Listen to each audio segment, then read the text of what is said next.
설 명절이 다가오고 있는데요. 예, 설이 되면, 설 연휴가 되면 우리가 설 명절 많이 기다리기도 하고 또 좋기도 하고 그렇죠. 명절이 다가오면 좋은 일이 뭐 있습니까? 우리 명절에 날씨가 추우니까 어디를 여행 다니기도 좀 어렵고, 사실 명절이라 하더라도 또 부담되는 일도 많고 합니다만은, 그래도 뭐니 해도 명절이 좋은 것은 사랑하는 사람들을 볼 수 있다는 점인 것 같아요. 특히 자녀들과 멀리 떨어져 있는 분들은 명절에 집에 찾아오는 자녀들을 만나는 게 이게 아마 가장 기쁘고 행복한 일이 아닐까 하는 생각이 듭니다. 자녀들이 와서 집에 와서 무슨 일을 많이 도와주는 것도 아니고, 또 자녀들이 무슨 선물을 사와서 그것을 바라는 것도 아니고요. 왜 자녀들이 집에 오는 게 좋은 겁니까? 그냥 그 자체로 좋은 거니까. 자녀를 보는 것 자체가 좋은 거니까. 그러니까 우리가 명절을 기다리는 것 같아요. 그런 의미에서 부모님들이 살아 계시는 분들이라면 부모님들 자주 찾아뵙는 게 굉장히 참 중요한 것 같아요. 저도 대학 들어가면서 서울로 올라가 가지고는 우리 부모님과 멀리 떨어져 있는 통에 사실은 함께 할 수 있는 시간이 그리 많지 않았습니다.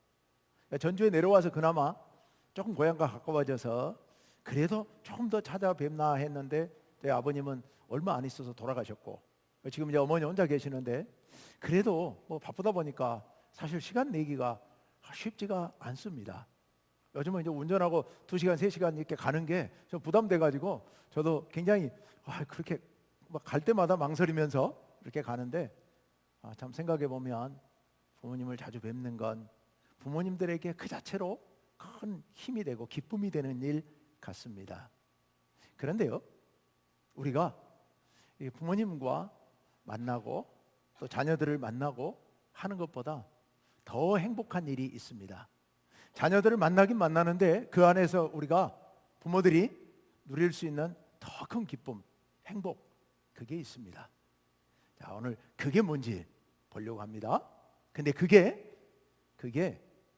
하나님께서 우리를 보시면서 누리시고 느끼시는 그 기쁨, 그 행복과 아주 비슷합니다.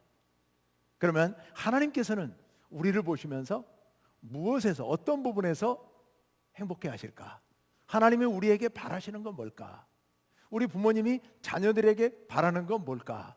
이것을 한꺼번에 오늘 본문 말씀을 통하여서 함께 보려고 합니다.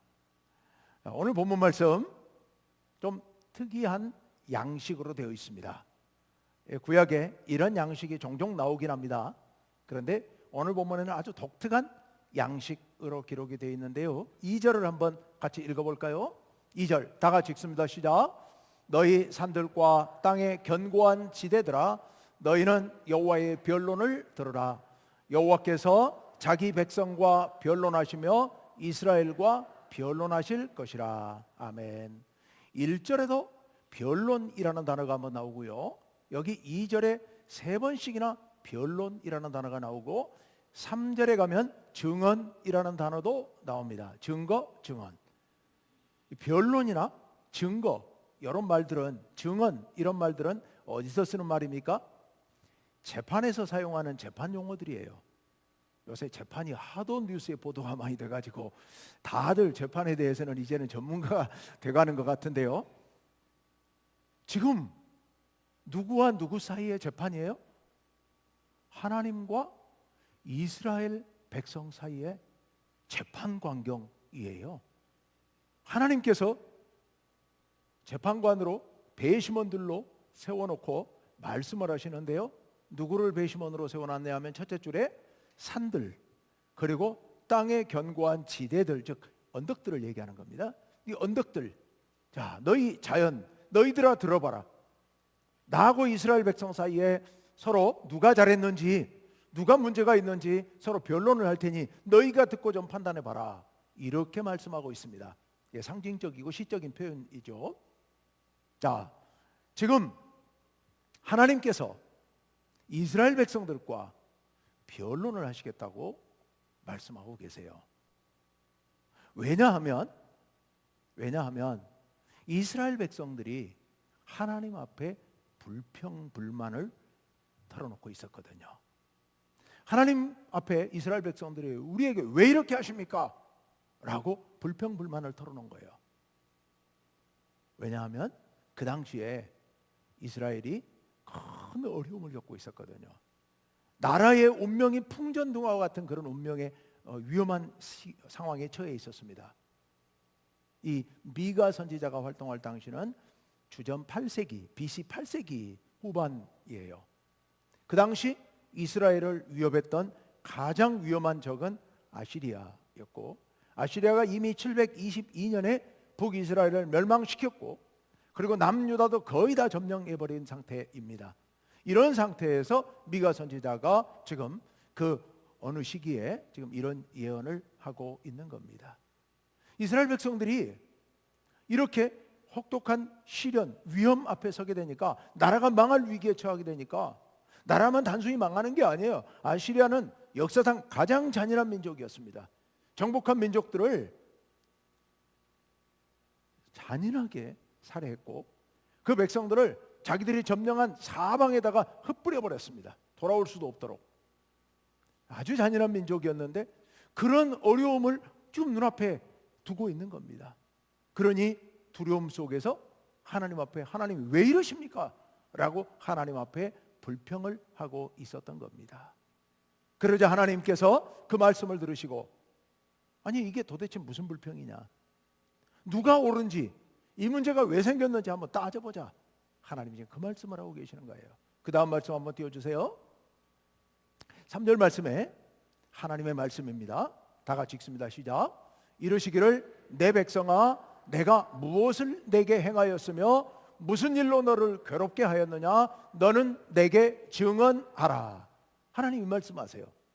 내가 도대체 너희에게 뭘 행했길래, 왜 뭘 했다고 내가 너희를 괴롭혔다고 말하느냐, 내가 너희를 괴롭게 한다고 불평하고 있는데 그 왜 그런 소리를 하고 있느냐라고 하나님이 말씀하시는 겁니다.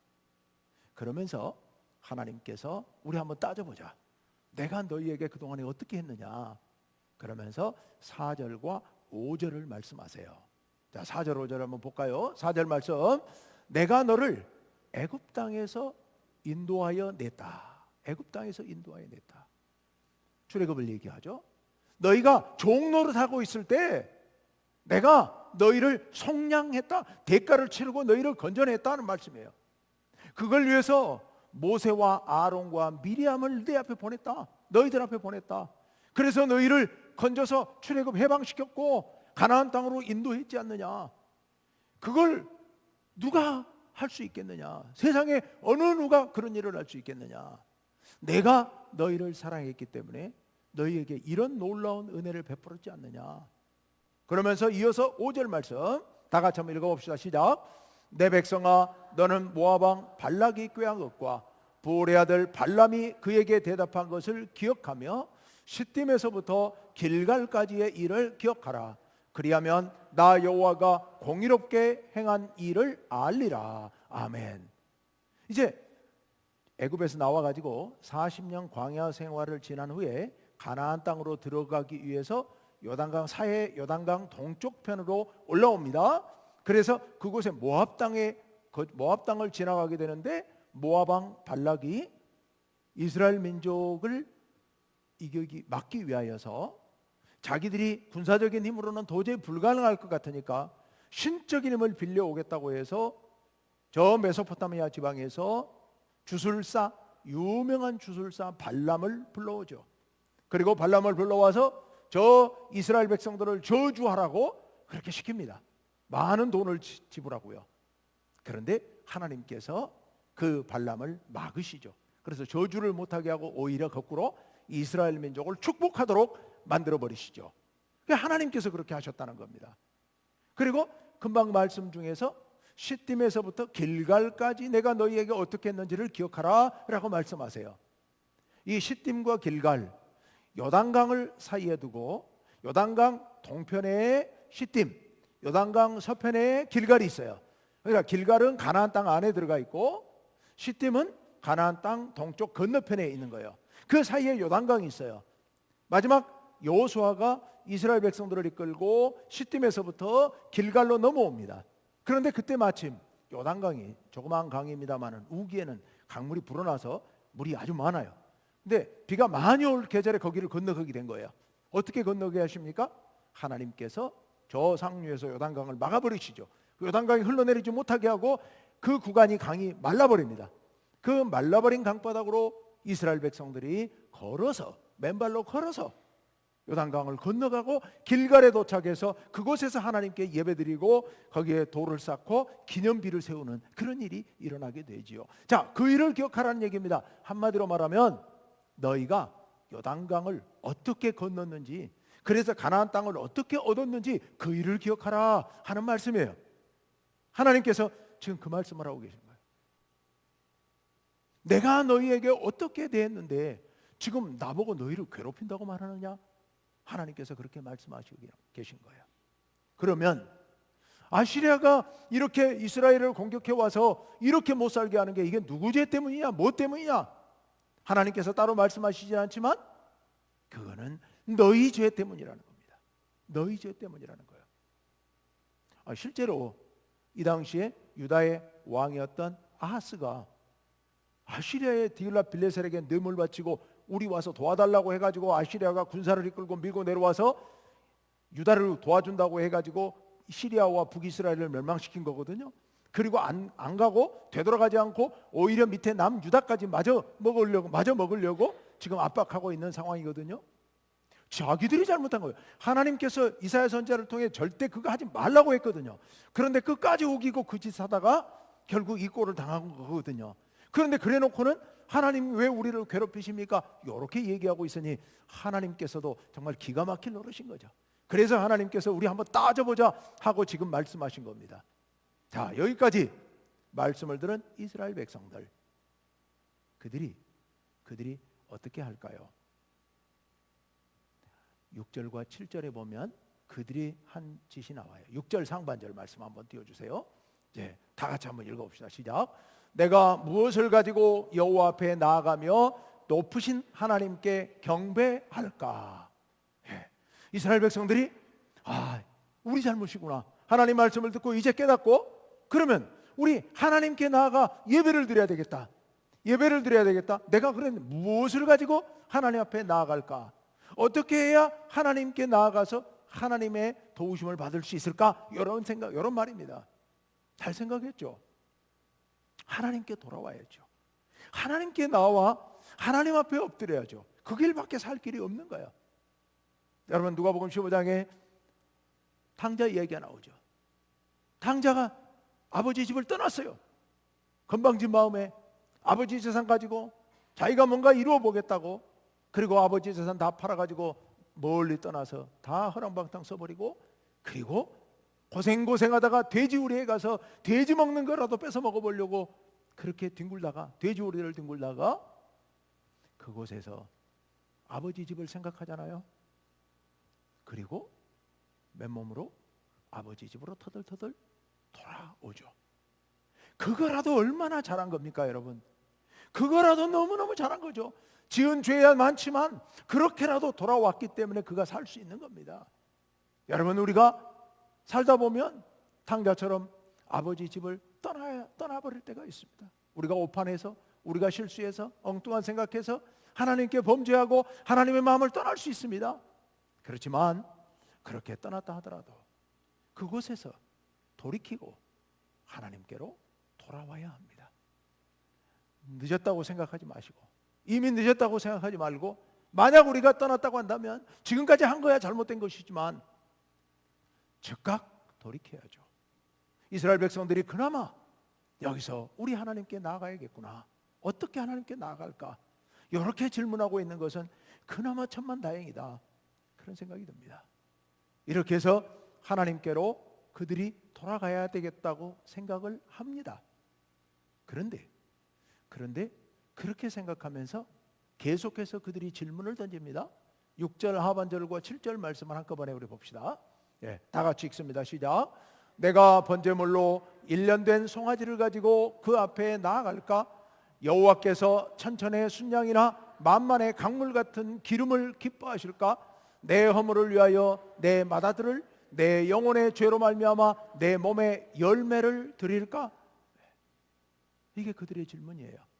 그들이 생각해 봤습니다. 우리가 큰 죄를 지었으니 우리 하나님 앞에 맨손으로 나갈 수는 없고 하나님께서 기뻐하실 만한 것들을 가지고 나갔으면 좋겠는데 뭘 가지고 하나님 앞에 가야 하나님께서 받아주실까? 우리를 용서해 주실까? 우리의 죄를 사해 주실까? 이런 생각을 하면서 질문하고 있는 겁니다. 그래서 맨 처음에 떠올린 것이 우리 1년 된 송아지를 가지고 하나님 앞에 나아가면 하나님께서 우리를 용서해 주실까? 하고 질문한 거예요.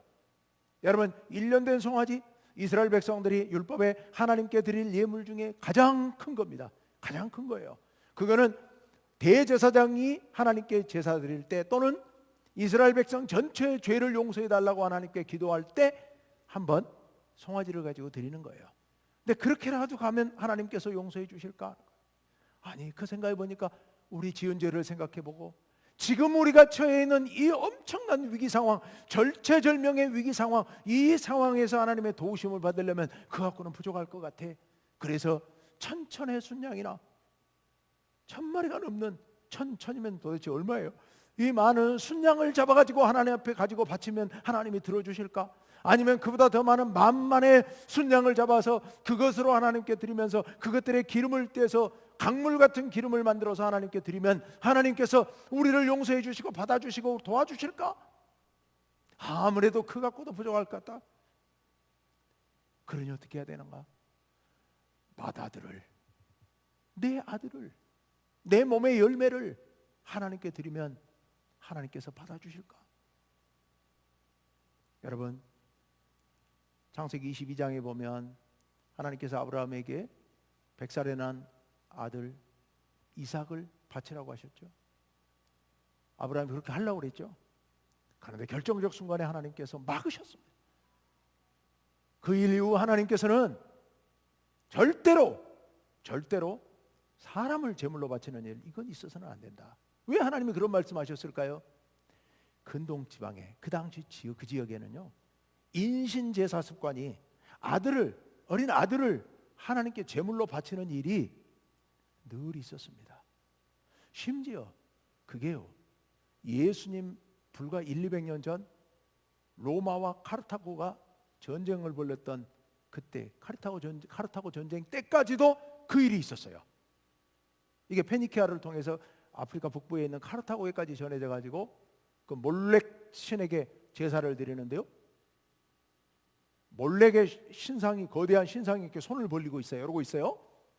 거기다가 어린 아들을 데려다가 거기 몰렉 손에 올려주면요, 여기 손이 미끄럽게 돼 있어가지고 아들이 밑으로 주르륵 미끄러져서 밑으로 뚝 떨어지는데요, 밑에가 거대한 불타는 화구가 있습니다. 그 가운데로 아이가 떨어져요. 그러면 거기 떨어지면 아이가 거기서 막 소리를 지르는, 그 비명을 지르는 소리, 그 소리를 듣지 않으려고 사람들이 그 제단 앞에 막 북을 치고 꽹과리를 치면서 난리를 치면서 신에게 제사를 지냈다고 해요. 이게 로마가 카르타고를 공격하러 갔다가 본 광경이에요. 그걸 기록해 놨어요, 글로. 물론 좀 과장됐는지는 모르겠어요.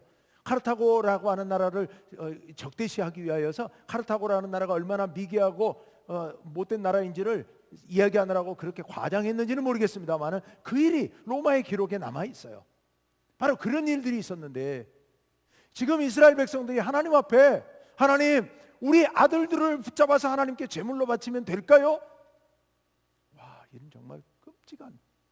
근데 여러분, 이게 그냥 없던 얘기가 아니고요, 이 무렵에 유다의 왕이었던 아하스가 그 짓을 실제로 했다고 성경에 기록되어 있어요.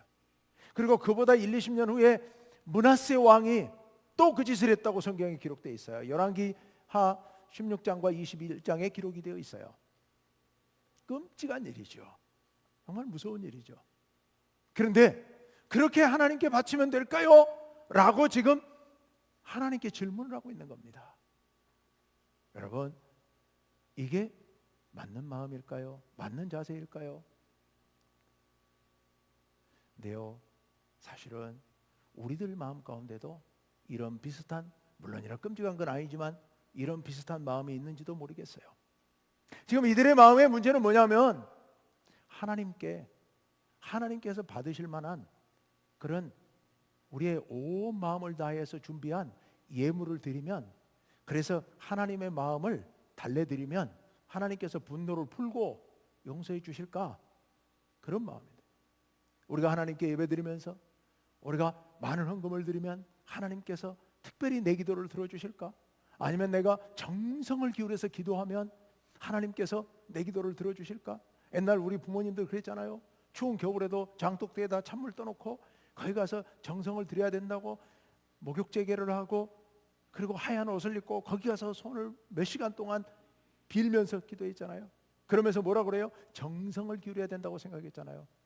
정성을 기울여야 신이 그 정성에 감동을 해가지고 복을 준다고 생각을 하는 거죠. 여러분, 우리가 하나님 앞에 예배드릴 때 우리가 그렇게 정성을 기울여야, 온 마음을 다하여 준비해 드려야, 그래야 하나님이 받으시나요? 여러분, 그렇게 생각한다면 이들의 생각과 똑같은 거예요. 이들의 생각과 똑같은 거예요. 하나님께서 그런 제사를 받으실지 안 받으실지 8절 말씀을 읽어봅시다. 다 같이요, 시작. 사람아, 주께서 선한 것이 무엇임을 내게 보이셨나니 여호와께서 내게 구하시는 것은 오직 정의를 행하며 인자를 사랑하며 겸손하게 내 하나님과 함께 행하는 것이 아니냐. 아멘. 아멘. 하나님께서 그렇게 직접 말씀하시진 않지만 다 필요 없다는 거예요. 다 필요 없다는 거예요. 마음에도 없이 내 마음을 얻으려고, 나에게 잘 보이려고 지금 그렇게 수송아지를 잡아오고, 그리고 수많은 짐승을 잡아오고 아들을 바치고 그렇게 못하게 했는데 그 짓까지 하는 거, 내가 그거 원한 적이 없다는 거예요. 나는 그걸 바라는 게 아니라는 거예요. 그러면서 사람아, 주께서 선한 것, 하나님이 기뻐하시는 것이란 뜻이에요. 하나님께서 원하시는 것, 기뻐하시는 것이 무엇인 걸 너희들에게 이미 다 이야기했지 않느냐. 사실은 미가 선지자 바로 앞 세대에 아모스 선지자, 그리고 호세아 선지자, 그리고 이사야 선지자, 이 세 사람이 8세기에 미가와 함께 활동했던 선지자들인데, 이 선지자를 통하여서 다 얘기한 거예요. 그것들을 이미 너희에게 말씀하셨지 않느냐. 여호와께서 너희에게 구하시는 것은 오직 정의를 행하는 것이다. 뮤시파트라고 해서 정의를 행하는 것. 아모스 선지자가 그토록 강조했던 거죠. 정의를 강물처럼 흐르게 하라고 말씀하셨어요. 하나님께서 우리에게 원하시는 건 정의예요. 물론 이 정의라고 하는 말은 특히 통치자가 아니면 재판관이 재판을 할 때 부자와 가난한 사람, 높은 사람과 낮은 사람의, 낮은 지위에 있는 사람 사이에 재판이 붙었을 때 부자들이나 높은 사람 편들지 말라는 그런 말씀이긴 합니다. 그러나 정의라는 게 그런 데만 있는 건 아니죠. 우리 사회생활 가운데서도 늘 있을 수 있는 일입니다. 우리 마음 가운데 왠지 끌리는 그런 사람 유리하게, 아니면 가난하고 헐벗고 힘든 사람들에게는 무시하고, 또 그런 사람들에게는 불리하게, 우리 그런 일들은 우리 주변에서도 늘상 보는 일들입니다. 가난하고 헐벗은 백성들, 연약한 사람들은 늘 수시로 천대받고 착취당하고 소외되고, 이게 세상 돌아가는 모습입니다. 우리가 그렇게 해서는 안 된다는 겁니다. 나로 인해 그런 일이 벌어져서도 안 되고, 내 주변에서 그런 일이 벌어지는 걸 방치해서도 안 된다고 주님께서 말씀하고 계시는 겁니다. 그래서 너희가 정의를 사랑하는 건 내가 원하는 게 그거지, 지금 소 잡아오고 양 잡아오는 게 내가 그걸 원하는 게 아니다라고 하나님 말씀하고 계세요. 두 번째, 인자를 사랑하는 거. 인자를 사랑하는 거. 여기 인자는 여기서는 인자로 번역이 되어 있습니다만은 히브리어에서 헤세드라고 하는 건데요, 다른 데서는 보통 인애로 번역이 되어 있어요. 인애, 하나님의 사랑이요. 하나님의 사랑. 하나님께서 아브라함과 이삭과 야곱 조상들에게 약속하신 그 약속 때문에 후손들 이스라엘 백성들을 이유 없이, 대가 없이 무한히 사랑하시는 그 사랑, 이게 바로 헤세드고 여기 인애, 인자예요. 그럼 우리 어떻습니까? 우리 아무 대가 없이 하나님께서 예수 그리스도를 통하여 우리에게 엄청난 사랑을 베풀어 주셔서 우리를 구원해 주셨죠. 그럼 우리는 어떻게 해야 됩니까? 우리도 그 사랑을 본받아 그렇게 사랑해야 된다는 겁니다. 여기 인자나 사랑이나 어차피 같은 말인데 사랑을 베풀어야 된다는 거예요. 여기 여러분 정의와 인자 이 둘은요 하나님의 아주 중요한 성품이에요. 하나님의 성품. 그러니 그 성품을 하나님의 성품을 너희도 닮으라 이런 말씀이에요. 너희도 닮아야 된다는 거예요. 그렇게 해서 인자를 사랑하며 세 번째 겸손하게 내 하나님과 함께 행하는 것이 아니냐. 하나님과 동행하라는 얘기입니다. 하나님과 동행해야 돼요. 이스라엘 백성들이 소 잡아오고 양 잡아오는 게 중요한 게 아니고 하나님과 동행하는 게 중요하다는 거예요. 근데 하나님과 동행할 때 반드시 필요한 게 있습니다. 그게 뭐냐? 겸손이에요. 겸손. 우리 예수 믿는 사람들이잖아요. 우리 예수를 믿는 이를 예수님을 영접했다고 말하죠. 예수님을 내 삶의 주인으로, 내 삶의 왕으로 예수님을 영접했다고 이야기하죠. 예수님이 내 왕이고 예수님이 내 삶의 주인입니다. 말로는 그렇게 하고는 행동할 때 보면, 살 때 보면 나 내 마음대로 하잖아요. 내 마음대로 하다가 안 되면 하나님께 그때서 기도하죠. 도와달라고.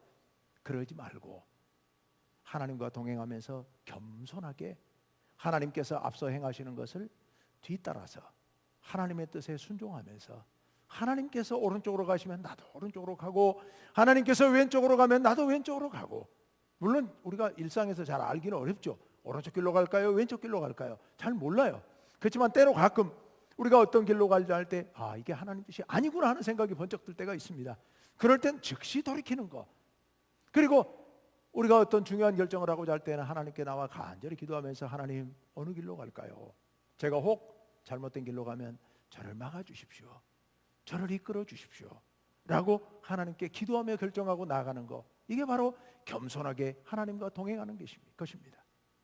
그렇게 사는 것, 이것을 바로 하나님께서 원하신다는 겁니다. 그런 사람에게 하나님께서 은혜를 베풀어 주시겠다고, 그들을 구원해 주시겠다고 오늘 말씀해 주고 계시는 겁니다. 여러분, 하나님께서 우리들에게 간절하게 원하시는 것은 바로 그겁니다. 하나님의 성품, 정의와 인자, 꼭 그것뿐만 아니라 하나님의 성품을 우리가 배우고 닮아가려고 하는 것, 이거 하나님께서 원하십니다. 그리고 우리가 겸손하게 하나님과 동행하는 것, 언제나 하나님과 함께 행하는 것, 이거 하나님께서 간절하게 우리에게 원하시는 겁니다. 여러분, 우리 모두는 하나님의 사랑받는 자녀들입니다. 어떤 이유가 있어서가 아니라 그냥 우리이기 때문에 하나님께서 우리를 바라보시면서 아까 어린이 설교에서 아이들의 찬양에서 나왔던 것처럼 그냥 우리를 꽃처럼 햇살처럼 그리고 별처럼 반짝반짝 빛나는 별처럼 그렇게 귀하게 여기시는 줄로 믿습니다. 아무 이유 없이요. 그래서 우리 존재 자체가 하나님에게는 큰 기쁨이에요.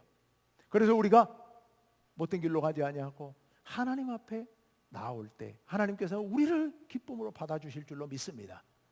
거기다가 하나 더 제가 서론에서 말씀드렸습니다. 부모님에게 가장 큰 기쁨이 되는 게 뭘까? 제가 한번 가만히 생각해 봤습니다. 제가 자녀들로 인해서 가장 행복했던 것은 아마 이 순간이 아니었을까 싶어요. 제 자녀들이 저를 본받고 싶다고 말할 때요. 이건 정말 두고두고 이게요, 얼마나 큰 행복인지 몰라요. 저도 인간이기 때문에 우리 인간들은 다 부족하잖아요. 불완전하잖아요. 그래서 가끔 저의 부족한 부분들이나 이런 건 좀 안 닮았으면 좋겠다, 이런 걸 가끔 닮은 모습을 볼 때 좀 가끔 이게 좀 마음이 안 좋을 때가 있거든요. 그거 좀 제발 좀 닮지 말지, 왜 저걸 닮았나? 이럴 때가 있을 때가 있습니다. 그런 생각이 들 때가 있습니다. 그런데요, 자녀들이 저를 존경하는 마음으로 아빠, 이건 정말 아빠 존경스러운 부분이야, 나 아빠 그거 닮고 싶어, 이런 말을 어쩌다가 가끔 할 때가 있거든요. 근데 그때는 잘 몰랐는데 시간이 흐르면 흐를수록 그 생각이 자꾸 나면서 그게 저에게 굉장히 큰 힘이 되고 이게 가슴 뿌듯한 게 되고 자랑이 되더라고요. 여러분, 우리 부모님 내가 존경할 만한 부분을 찾아서 그 부분을 본받을 때 우리 부모님들은 가장 행복할 거예요. 한 발 더 나가서 우리 하나님, 우리가 존경할 만한 부분 너무도 많잖아요. 오늘 하나님께서 우리에게 말씀하신 거, 정의, 그리고 인자, 인애, 즉 사랑을 베푸는 거, 우리가 하나님의 뜻이 다 옳은 줄 알고 하나님께 정말 존경하는 마음으로, 하나님을 사랑하는 마음으로 하나님의 뜻을 따라 살고 싶어요. 나 하나님 본받고 싶어요. 나 예수님처럼 살고 싶어요. 예수님이 너무 존경스러워요. 우리 그런 마음으로 살려고 한다면 우리 하나님께서 행복하실 것 같아요. 하나님께서 정말 행복하시며 우리를 더 사랑해 주실 것 같습니다. 여러분, 그거 하나님이 간절히 원하시는 거예요. 두 가지를 다시 말씀드릴게요. 두 가지였어요. 누가복음 15장의 탕자 비유로 잠깐 말씀드릴게요. 탕자의 아버지가 가장 바란 것, 첫째, 탕자가 돌아왔을 때 정말 행복했겠죠. 둘째, 탕자가 돌아오니까 돌아와서 아빠가 좋아가지고 잔치를 베풀었더니 맏아들이 삐졌어요. 그래 집에도 안 들어와요. 집 밖에 와가지고는 막 화내요.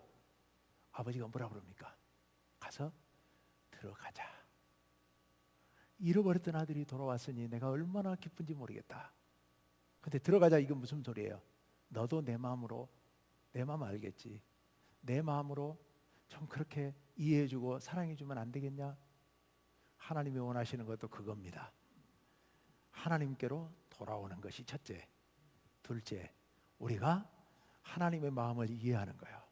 하나님의 마음을 이해하고 하나님을 닮아가는 것, 그게 하나님의 가장 큰 기쁨일 줄로 믿습니다. 우리 그런 기쁨을 하나님께 드릴 수 있으시기를 간절히 바랍니다. 그러면 하나님께서 우리들에게 나머지 무한한 복, 이거 여러분 하나님 아끼시지 않으시고 부어주실 줄로 믿습니다. 함께 기도합시다. 하나님 아버지, 오늘 주님께서 우리를 향해서 무엇을 바라시는지를, 하나님께서 진정 기뻐하시는 예배가 무엇인지를 오늘 우리가 함께 생각해 보았습니다. 아버지 하나님, 우리들 참으로 주님께서 우리를 사랑하셔서 우리를 원하신다는 것을 오늘 보았습니다.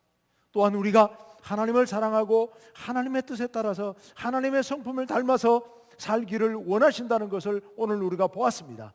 아버지 하나님, 우리 한 사람 한 사람의 삶 가운데서 하나님을 닮아가게 하여 주옵소서. 하나님의 마음을 우리 가슴 속에 품게 하여 주옵소서. 그리고 오직 하나님 앞에 나아가는 저희들 되게 하여 주옵소서. 예수님 이름으로 기도하옵나이다. 아멘. 사도신경